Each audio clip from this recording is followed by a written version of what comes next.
At eto guys, napalabas ako ng bahay. At may nakasulubong akong batang nakapaa.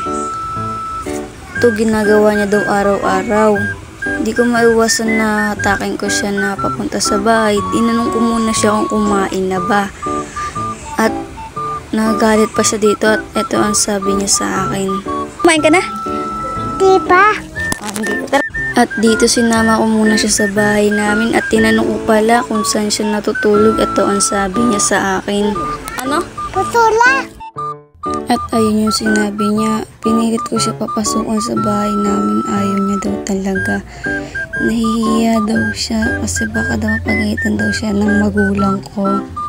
At eto, pinipilit ko siya, ayaw niya. Mas gusto niya pa daw sa labas maghulis araw-araw.